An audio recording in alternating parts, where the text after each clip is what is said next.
podendo trazer a palavra de Deus ao seu coração, podendo trazer a partilha da palavra também para a edificação da Renovação Carismática Católica. Quem ama esse movimento aqui? Amém. Somos apaixonados por este movimento que um dia nos resgatou, que um dia nos trouxe para o Senhor. Eu sempre falo, eu quero morrer na Igreja Católica dentro da Renovação Carismática Católica. E eu sempre exorto meus irmãos, se um dia eu estiver vacilando, puxe as minhas orelhas. Amém?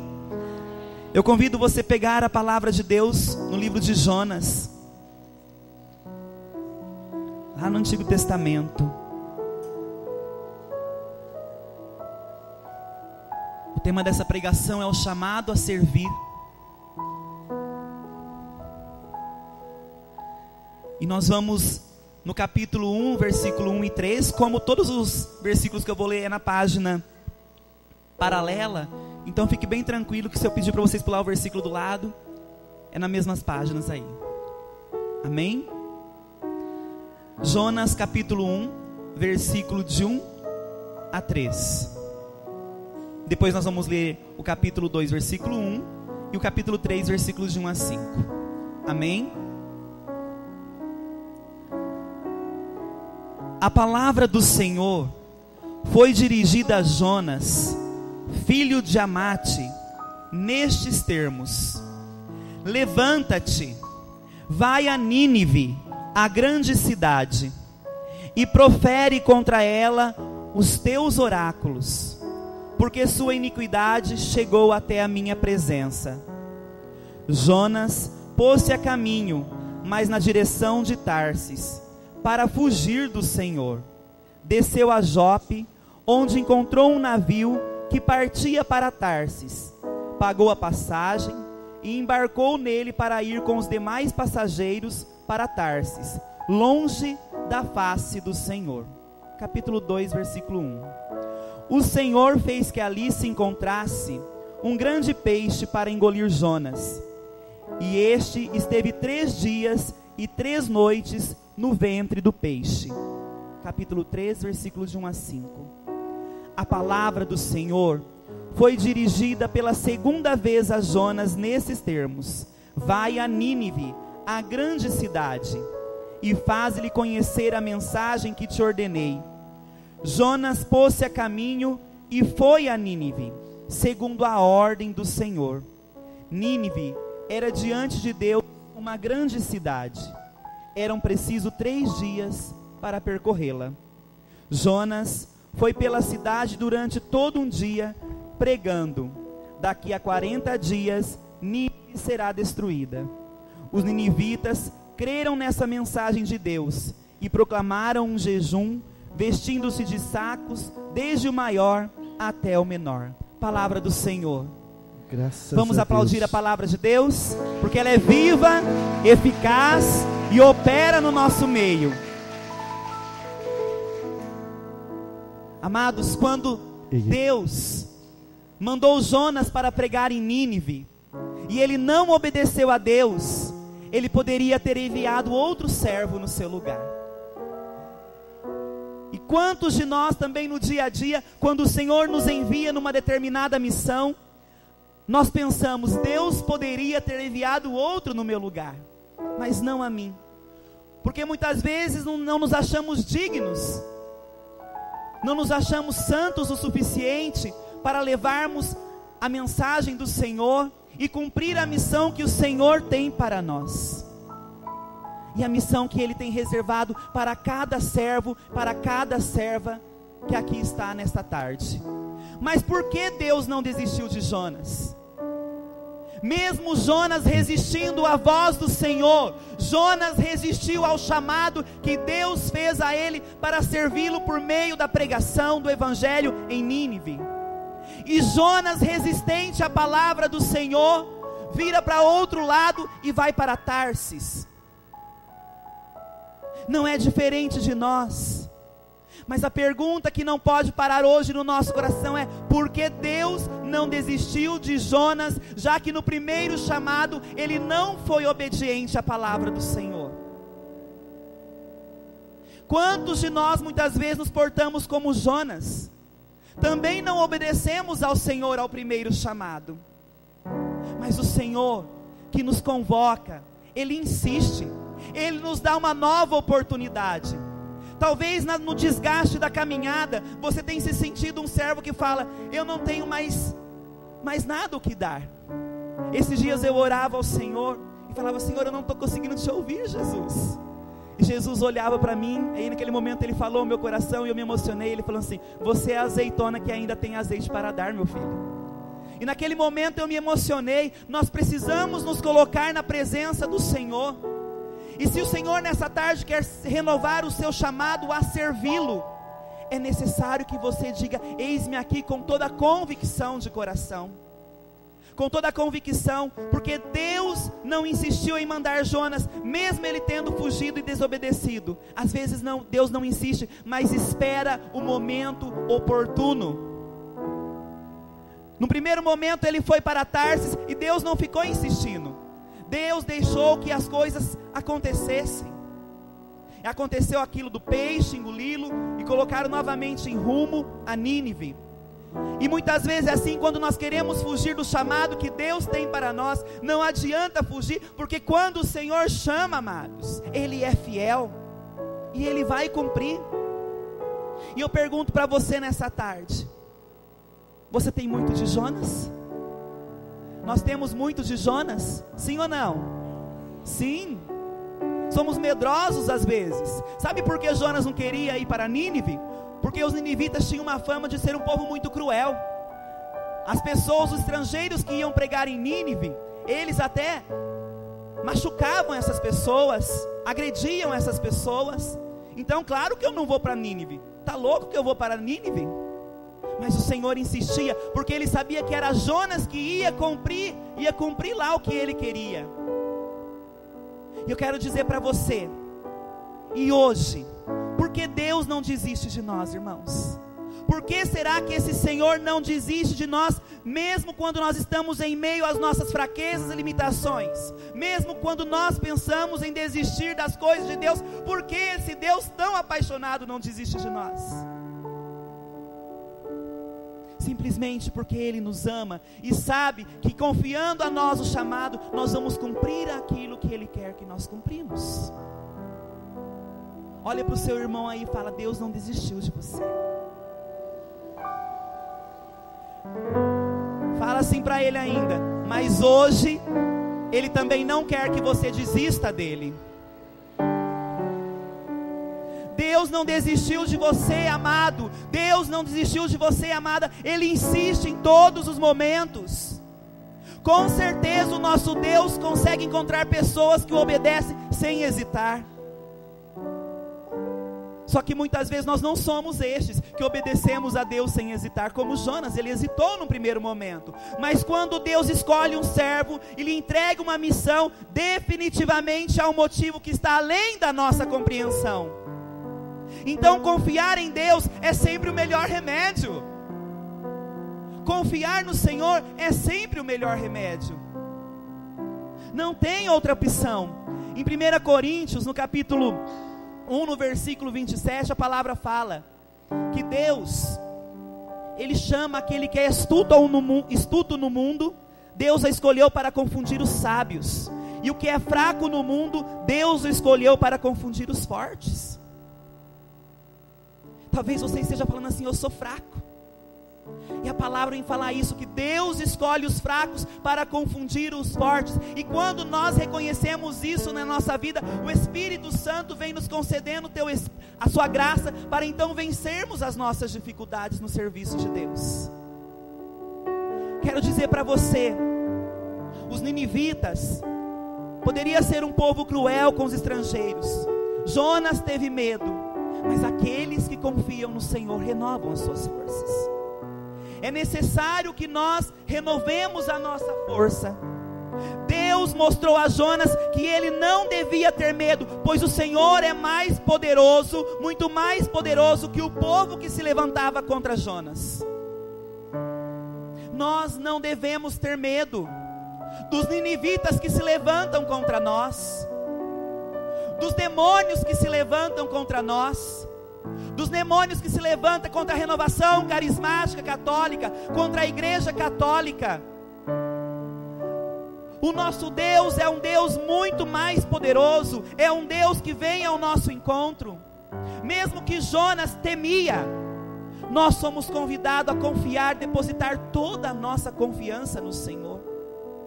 Deus decidiu usar a mim e a você, mesmo sabendo, amados, das nossas limitações. Mesmo sabendo dos seus limites, Deus escolheu você apesar dos seus pecados. Apesar dos seus pecados, Deus escolheu você.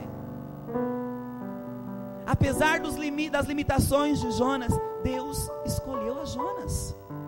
E nós podemos ver tantos outros na palavra de Deus que receberam esse chamado para servir o Senhor com um espírito rendido a Deus. Moisés, que foi um homem humilde, gaguejava, não é isso? Não é isso que a palavra fala? Sua missão foi liderar um povo e teve que ter ajuda para falar em público por sua limitação. Até chegou a hesitar quando recebeu o chamado de Deus, pois achava que sua gagueira lhe impediria de cumprir a missão que Deus havia lhe entregado. Eu quero dizer, não coloque obstáculo. Não coloque obstáculo naquilo que Deus tem no seu chamado a servir. Quando eu chegava aqui dentro eu chutei essa pedrinha. E o Senhor falou muito comigo através dela. Mas Jesus me chama muita atenção. E Jesus me falava assim que muitas vezes nós servos da renovação carismática temos um probleminha só deste tamanho. E nós olhamos isso com uma lente de aumento tão grande na hora de servir. E Jesus falava assim para mim ainda: essa pedrinha, o tamanho dela, a única coisa que ela pode incomodar é se ela estiver dentro do nosso sapato. Aí nós não vamos conseguir andar. Mas tira o sapato, tire a pedra e continue a caminhar. Está entendendo? Muitas vezes o probleminha é assim, deste tamanho, e nós fazemos com que ele aumente e não servimos ao Senhor de coração. Talvez a pedrinha que está impedindo você de servir com o coração livre ao Senhor, servir na liberdade espiritual, é menor do que essa. E talvez nós estamos como Jonas e Moisés, colocando obstáculo para o servir o Senhor. Mas mesmo assim o Senhor confiou a eles. Eles hesitaram no primeiro momento, mas o Senhor confiou. Fala para o seu irmão aí, mesmo que você hesitar, o Senhor confia em você. Mesmo que vocês hesitarem, meus irmãos, o Senhor confia em vocês. Mas é necessário termos essa consciência, que de alguma forma vai se cumprir aquilo que o Senhor quer na nossa vida. Podemos tentar desviar do caminho, mas se nós temos um chamado realmente vindo do Senhor, Ele fará nós voltarmos ao caminho dEle, conforme Ele fez com Jonas, voltou ao caminho para Nínive. Então não fuja para Tarsis, não fuja para as coisas do mundo, servo de Deus, não fuja para o pecado, mas fuja para os braços do seu Deus. Volte para o teu Senhor. Abraão também, ele saiu para o Egito durante tempos difíceis, teve problemas com o faraó enquanto tentava sair do Egito por causa da beleza da sua esposa. Olha só Abraão, e ao invés de consultar a Deus e pedir ajuda, Abraão resolveu mentir dizendo que sua esposa era sua irmã e quase se deu mal. Hesitou também em servir ao Senhor de coração livre. Davi, pensa em Davi, que teve uma conduta inaceitável de adultério, acabou levando o marido de sua amante para ser morto nas linhas de frente de uma tropa. Pensa nessa situação, amados. E mesmo assim, ele se arrependeu, ele lançou um brado, ele se reconheceu pecador. Esses homens de Deus hesitaram, mas eles têm uma virtude: eles reconheceram que eram pecadores e necessitados da misericórdia de Deus. Servos, eis a receita: nós precisamos reconhecer que somos pecadores e necessitados da misericórdia de Deus. Nós precisamos chegar em Jesus e falar: Senhor, diante de mim e ti está sempre o meu pecado. Então, diante do nosso chamado, o Senhor tem algo além que muitas vezes nós não enxergamos. E o Senhor nessa tarde, Ele quer curar de toda a miopia, de todo o astigmatismo espiritual, que nos tira a visão daquilo que o Senhor tem para nós. Amém? Ele quer curar. Salomão também, ele que tinha uma grande reputação de sábio, Salomão também falhou, pois não colocou em prática aquilo que pregava.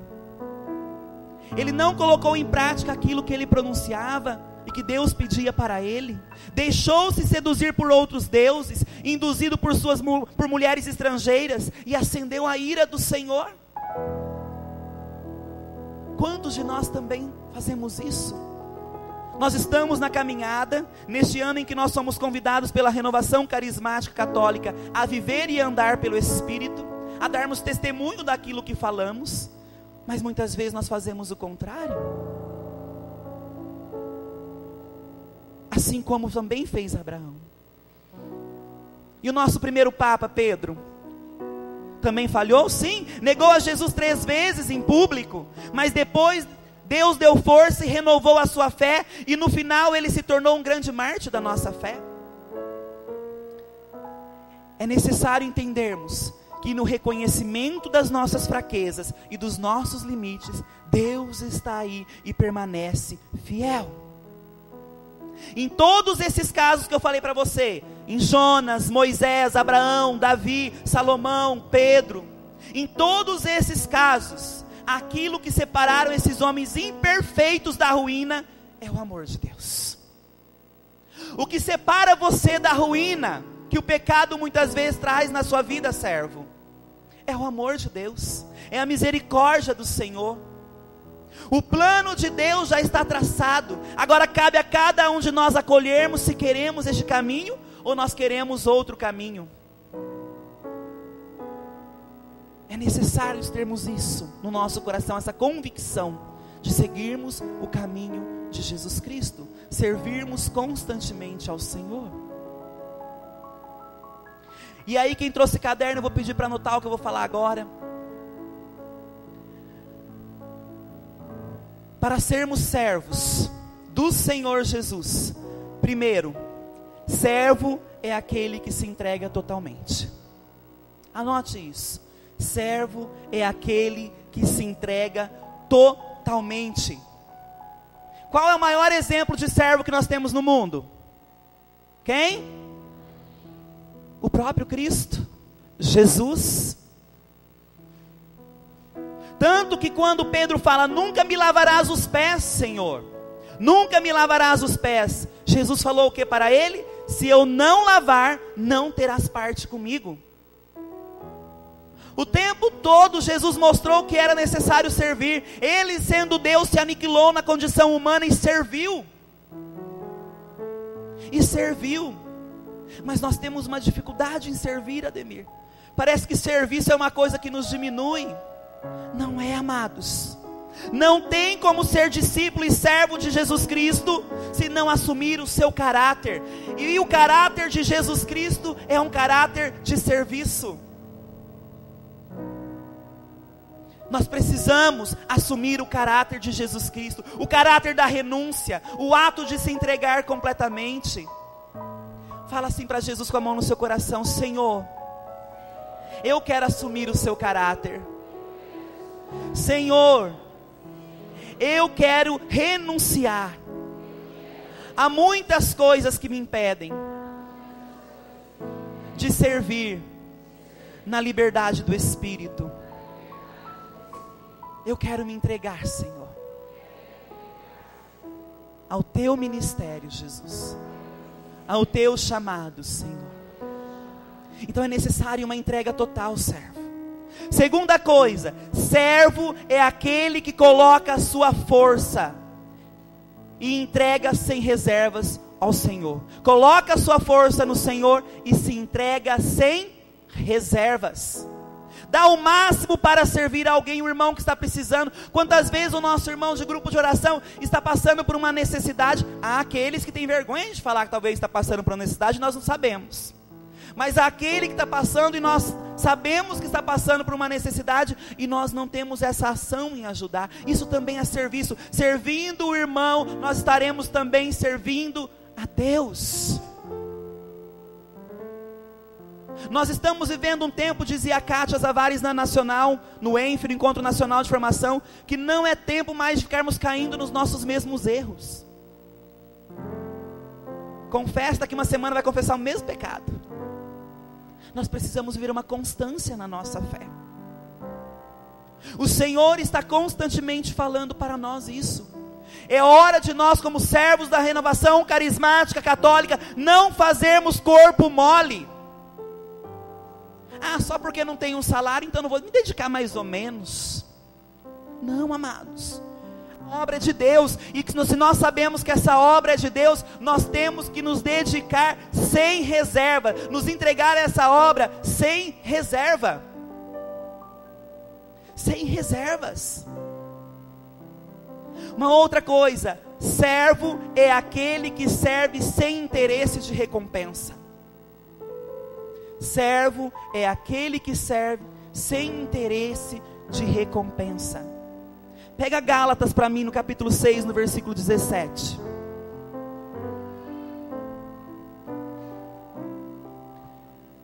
Gálatas 6, versículo 17.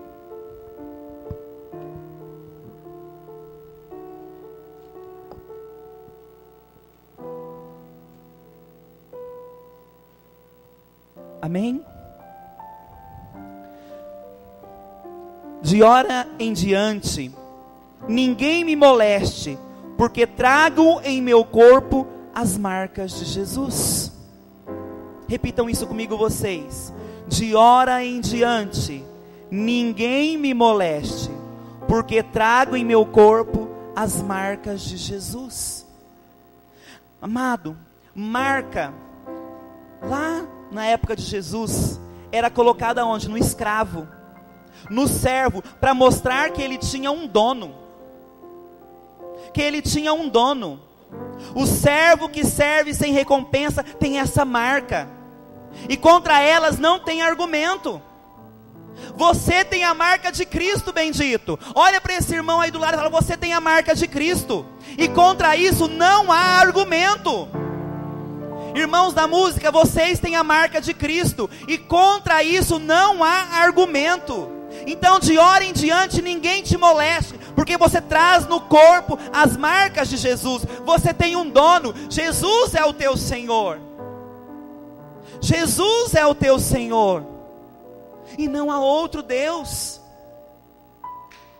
Essa marca é uma marca indelével. Você a recebeu no seu batismo. Você pertence ao teu Senhor, e não há outro Deus. Então, servo, serve sem interesse, sem pensar em recompensa. Talvez você fale assim: mas nem um elogio? Serve, só serve. Se vir o elogio e for sincero, amém. Se não vir, amém. Deus vai continuar sendo Deus, adore-o. Nós precisamos servir. Quarta situação que eu quero dizer para vocês: o servo é aquele que entrega todos os seus talentos. Servo é aquele que entrega todos os seus talentos. Você tem entregado os seus talentos ao Senhor? Não sonegue seus talentos a Deus. Não enterre os seus talentos. Porque muitas vezes nós temos os nossos talentos e nós vivemos sonegando os talentos. Com quem que guardando os talentos para mim vai dar mais resultado? Nós não podemos sonegar nem enterrar os nossos talentos. Em Hebreus, no capítulo 13, no versículo 17, só anota, depois vocês peguem. Em Hebreus, capítulo 13, versículo 17, fala: sede submissos e obedecei aos que vos guiam, pois eles velam por vossas almas, e delas deve dar conta. Assim eles o farão com alegria, e não a gemer, que isso vos seria funesto. A palavra está nos dizendo: sede submissos e obedecei ao que vos guiam. Quando o coordenador de repente não tem aquele talento, e ele está precisando de um servo que tem aquele talento, e o servo fica sonegando aquele talento ao invés de ajudar o seu coordenador. Para que isso? Nós não podemos enterrar os nossos talentos. Se o seu coordenador, que a palavra nos diz aqui muito claro, que aqueles que nos guiam são responsáveis, velam por nossas almas. Maria Ivone está aqui como nossa coordenadora diocesana, ela vela por nossas almas. O coordenador desse decanato, Leandro, vela pelas almas desse decanato. O coordenador do seu grupo de oração vela pela sua alma. E se esse irmão nesse tempo foi chamado por Deus, é porque Deus o ama. Quem somos nós para não amá-lo e obedecê-los? Nós precisamos obedecer, amados. Muitas vezes nós deixamos o coordenador na mão, naquilo que o coordenador não tem, e precisava deste servo que tem aquele talento. Quero fazer uma pergunta, talvez radical. Quem aqui quer matar o seu coordenador?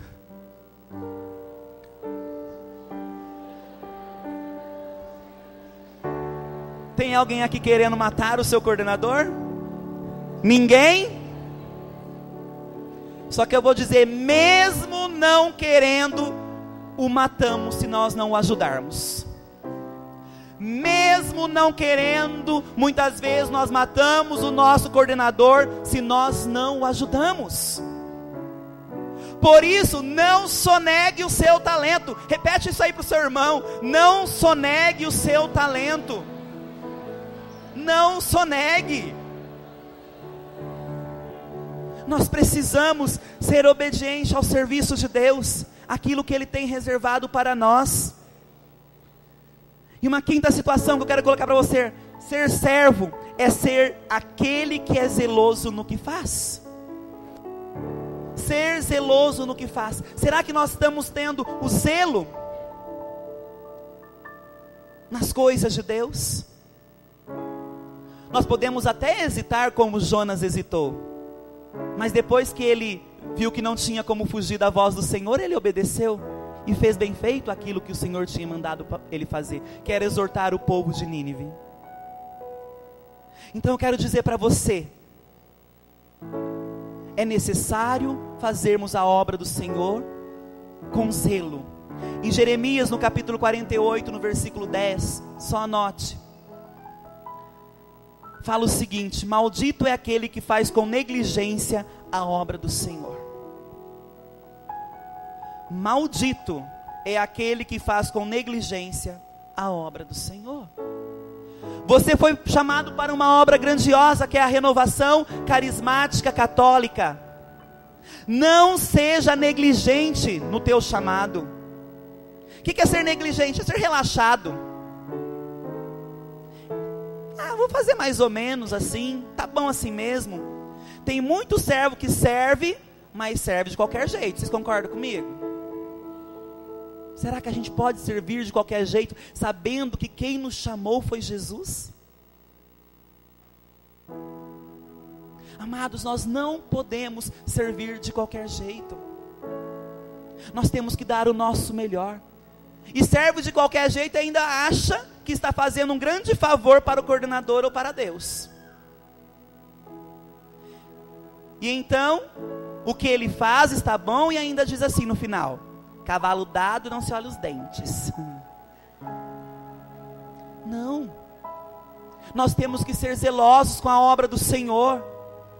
Porque se nós formos relaxados, tem uma outra tradução da Bíblia que fala: maldito é aquele que relaxa com a obra do Senhor. Esse negligenciar a obra do Senhor é relaxar. Nós não podemos relaxar com a obra do Senhor. Diante disso, Deus está colocando aí na sua cabeça onde você precisa melhorar, sim ou não? Deus vai colocando, amados. Quando eu preparava essa pregação, serviu muito para mim. E eu fui vendo: nossa, Senhor, eu preciso melhorar aqui. Eu preciso ser mais obediente aqui. Eu preciso ajudar mais minha coordenadora aqui. Nós vamos vendo situações em que nós podemos colocar os nossos talentos a serviço. E sexto e último, servo é aquele que protege a sua liderança. Servo é aquele que protege a sua liderança. Protege, não fala mal, não fofoca sobre a liderança. Servo, pense um pouquinho, como eu e você vai falar mal daquele que Deus ama e escolheu? Como nós vamos falar mal do nosso coordenador de ministério, de música, de pregação, de libertação, da intercessão, se foi Deus que o escolheu? É burrice, não é? Pensa bem, não é burrice? Como nós vamos falar mal se Deus o escolheu e Deus o ama? Ele foi escolhido de Deus, escolhida de Deus. Então, amados, se Deus chamou o seu coordenador de grupo de oração, de ministério, é porque Ele ama. Então não tem como falarmos mal, nem reclamar daquele que Deus ama. Não existe homem perfeito. Então pare de murmuração. Servos, parem de murmuração. Padre Léo falava que a murmuração é o que? Quem lembra? Ladainha do encardido. Não era isso? Renovação carismática de Biporã. Vocês vão pôr fogo nesse decanato do Espírito Santo. Mas feche vossa boca às murmurações. Abrace a obra do Senhor com zelo. Cheios do Espírito Santo, acreditando que Deus está a seu favor e Ele agirá poderosamente. E a obra do Senhor vai se espalhar. E quantas pessoas virão ao ver o nosso testemunho de unidade, de santidade. Porque o ano passado nós vivemos a unidade, mas o tema desse ano nos convoca a uma santidade de alto nível. Um alto nível de santidade nós estamos precisando viver, amados. Uma renúncia constante dos nossos pecados. Nós vamos aceitando os pecados até mesmo nessa caminhada de servos na nossa vida e paramos de fazer guerra contra o pecado. Essa semana eu pregava no meu grupo de oração e eu falava sobre homens espirituais, homens carnais e homens naturais.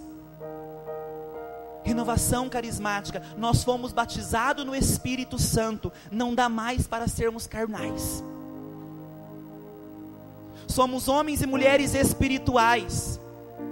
E se nós vivermos isso, sabe qual que é o sinal do homem e da mulher espiritual? Ele teve uma experiência por meio do batismo no Espírito Santo e tem o desejo dentro dele que os outros também experimentem disso. Agora, se você experimentou e guarda para você e começa a viver na carne e não deseja que os outros experimentem, meu irmão, você não está sendo um homem nem uma mulher espiritual, mas carnal. E os homens naturais são aqueles que nem a Deus conheceram ainda. É necessário termos esse comprometimento com o Senhor da obra.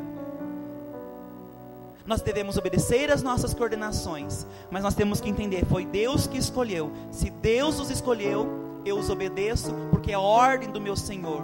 E os obedecendo, estarei obedecendo a ordem do meu Deus, amém? Eu convido você a ficar em pé. Nós vamos orar.